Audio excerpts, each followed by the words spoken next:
Hey everyone, Wolf Lord Rho here.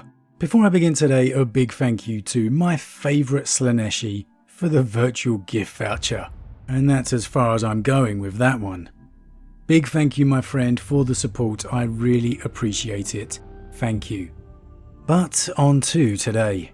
Today I want to discuss just what the Emperor could have planned with the Alpha Legion. And this is a good one. Spoiler warning to begin, I will be discussing events from the novel Shroud of Night and general lore from across the universe, so you have been warned. As always, I really recommend you read the novels for yourself first, as that's the best way to enjoy the lore for yourself. Not only that, we help to support the great Games Workshop and Black Library, because without them we don't have this amazing lore to talk about. I will put a link in the description as always. But with that said, let's just jump straight in. Now, as we spoke about in the previous upload, during the course of the events of the novel Shroud of Night, the Alpha Legion warband, led by a marine named Kassar, are sent to the planet of Cedreca to destroy something known as the Beacon. And they must do so before the forces of Khorne's World Eaters get there first. Now, Cedreca is located in the northern half of the Imperium, cut off from the Emperor's light by the Great Rift, and the forces of the ruinous powers are running rampant. But this beacon is a light amid the darkness, hence the name. And while pitiful compared to the galaxy-spanning light that was the Astronomicon, the beacon is still a light of hope for many worlds within the sector. It is proof that the Emperor has not abandoned them. The light of the Emperor can still reach them in their hour of greatest need. And as it turns out, when the Alpha Legion finally make it to the beacon, it's revealed to be a young man by the name of Caleb. A former soldier blessed by the Emperor, a literal shining beacon of the Emperor's light, turning back the minions of the ruinous powers. Now, how this came to be and what it means we'll discuss in another upload. But during the course of the Alpha Legion's mission to destroy this beacon, events take a rather interesting turn. Despite the undeniably heroic defense by the Imperial defenders, it becomes clear it's a losing battle. The tides of berserkers and demons are overwhelming, and ultimately it comes down to a final stand within the beacon's holding room itself, as the Sisters and Saint Celestine desperately attempt to hold them back and evacuate the beacon. And this is when the Alpha Legion strike.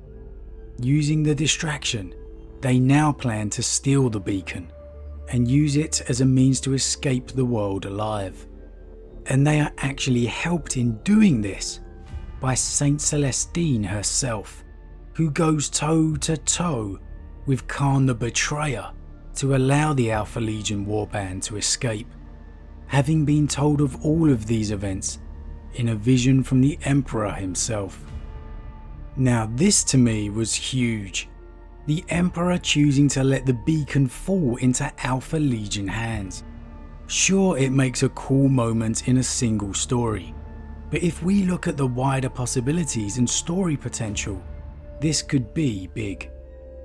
Now, Kassar and his warband are not loyal. They are very much traitor marines.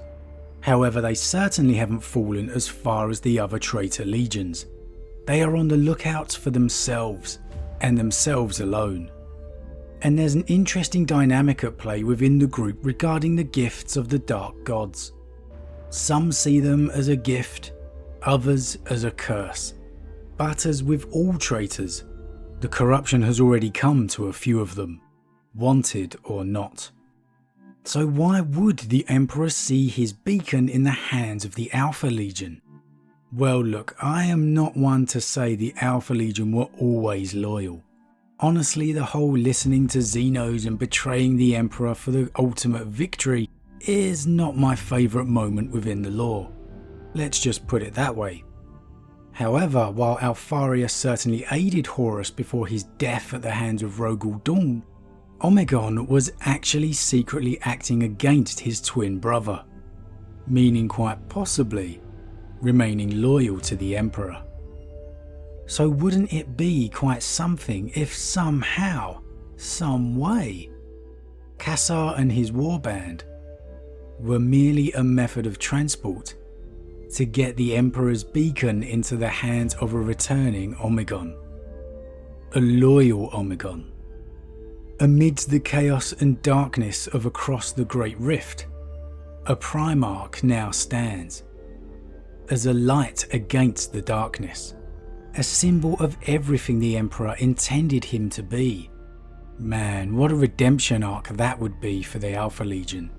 I know, it's extremely unlikely to happen, but man, what if it did? It would be absolutely awesome. Can you imagine Rabute's face when confronted by a returning Omegon?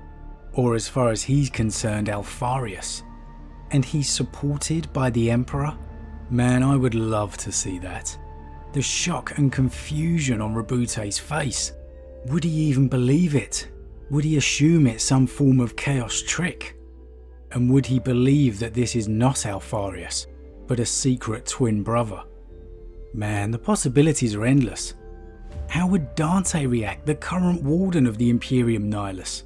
Let alone how Magnus and the other traitor brothers would react. It really would be such an amazing story. So many possibilities. But again, is it likely? No. But I am extremely interested to see where it goes. And of course have my hopes up for this. But as always guys, what do you think? Why would the Emperor trust the beacon into the hands of the Alpha Legion? Is it really the lesser of two evils? This is the Imperium we're talking about. Normally they would just kill someone or destroy something to stop it falling into enemy hands. So why would the Emperor let the Alpha Legion take it? And why instruct Celestine to help them? Could we see the powers of the beacon slowly curing the corruption of the Alpha Legion warband?